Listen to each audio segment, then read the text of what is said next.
In a city that sells illusions for a living, there's one truth nobody talks about. The greatest steakhouse city on earth isn't New York. It's not Buenos Aires. It's not even a city. It's one building. And most people walk through it without noticing they're standing inside the most ruthless collection of beef on the planet. This is the Venetian Palazzo Hotel in Las Vegas, 0.2 square miles. Most people know it for the gondolas and being a fake Venice. What they don't know is that inside this 0.2 square miles, there are 7 steakhouses. Not 7 restaurants that serve steaks, 7 actual dedicated celebrity chef-driven steakhouses. Now, to put that in perspective, that's 35 times the steakhouse density of Chicago. I've lived in Las Vegas for a few years, and I didn't notice this happened until last month because it didn't happen all at once. It was built piece by piece like someone was assembling trophies, and nobody called it out. I've eaten at almost all of them, and so today, I'm going to help us understand what just happened and whether it actually makes the Venetian the steakhouse capital of the world. Oh, by the way, this is not a sponsored video by the Venetians. It's just my curiosity. First, let's start with the foundation. Every great collection starts with a foundation. For the Venetian, that foundation started in 1999 with Delmonico Steakhouse by Mr. Bam himself, Emeril Lagasse. Interestingly, Delmonico was recently named one of North America's 50 best steakhouses. You know Emeril. He was on TV a ton. He was one of the earliest Food Network chefs. His steakhouse, Delmonico, is a love letter to New Orleans. Creole spices, rich, unapologetic dishes like the apple curabuta bacon, and New Orleans barbecue shrimp. Last time I was there, I had a big juicy ribeye with an unhealthy slab of butter on top. Then right down the hall, there's COTE by Wolfgang Puck. If Delmonico is Creole and bold, COTE is Beverly Hills cool. COTE is all about the Wagyu, from American, Japanese, and Australian. I had the New York strip with their house-made bordelaise sauce poured on top. Pro tip, you must order their dark chocolate souffle, their signature dessert with a surprise inside.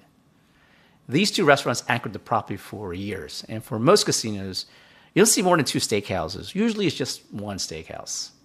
Then before the pandemic, the Midtown Manhattan business steakhouse Smith & Wollensky entered the picture upstairs in the Grand Canal Shops. They're famous for their viral videos of a hanging, flaming tomahawk steak. It's definitely a social media steak, but it was pretty good and juicy. Now we've got 3 steakhouses, but in 2025, Venetian went bonkers for beef. I don't know exactly why, but here's my simple theory. Steakhouses are generally packed.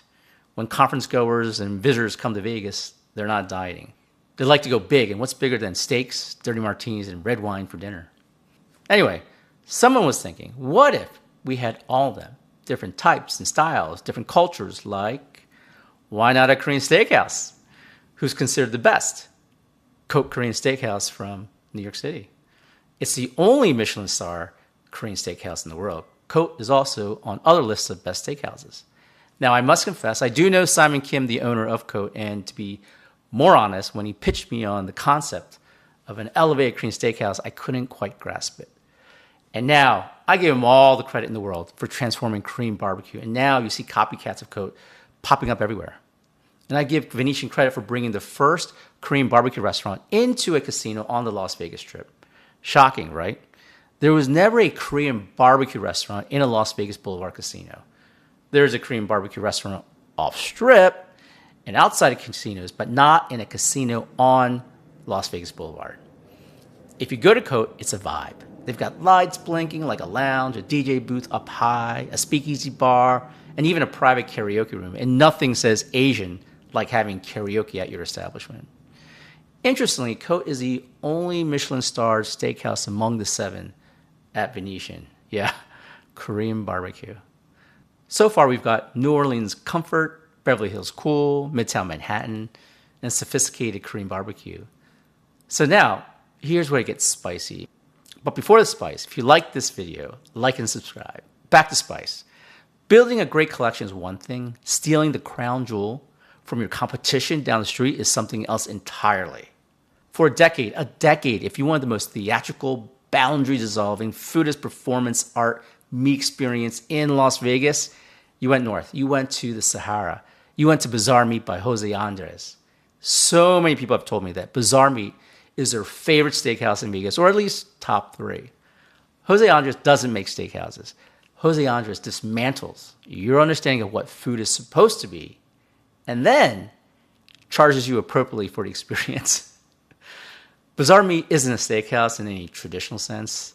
There's cotton candy made from foie gras, his version of a cheesesteak, and some of the greatest Spanish hits from his other restaurants. For 10 years, if you wanted that, you drove to a different property. And then in late 2025, Bazaar Meat moved to the Venetian. I don't know the backstory, but I'm sure it's spicy, like level 8 Thai food spicy.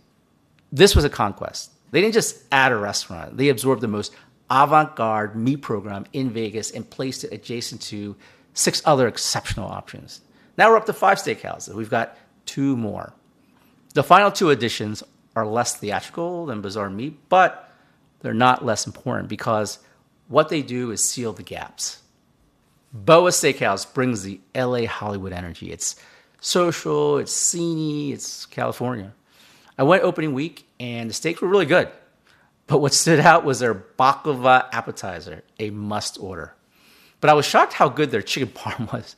To be honest, if I go back, which I will, I'm ordering the chicken parm again. It was that good. But don't get me wrong, steaks were really good. And finally, Fogo de Chão. I know, it's a chain. It's loud. But here's what you're missing. Fogo de Chão does over $500 million in annual revenue. They've perfected the Brazilian churrasco format. And by the way, I love their salad bar. I go just for their lunchtime salad bar. Unfortunately, they're not open yet, but soon. And it's right next door to Smith and Wollensky. So let's review. In one building, you have New Orleans, LA, New York, Korean, Brazilian, modern American, avant-garde Spanish. You have a steakhouse for every mood, every occasion, every cultural tradition. I don't know if any city on earth can say that. If I were staying at the Venetian, I'd go to a different steakhouse with different flavors every night and not leave the building. Here's what's cool in my opinion. Every single one of these restaurants has a signature technique or tradition they're executing at the highest level. This isn't even versions of the same steakhouse. This is 7 distinct culinary philosophies under one roof. Density? There was no other building on earth with this concentration of top-tier steakhouses. None. And oh, by the way, these are 7 steakhouses. I haven't mentioned other restaurants in the same building that serve awesome steaks as well, like Bouchon.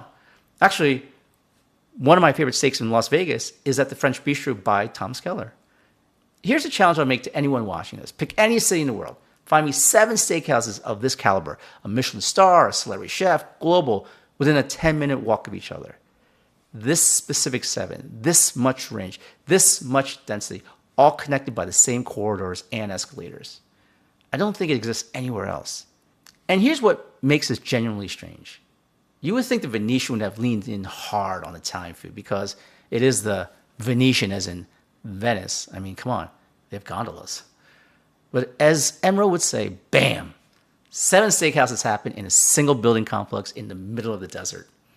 Venetian has a strong argument for the steakhouse capital of the world. One building, one address, one absolutely wild concentration of beef.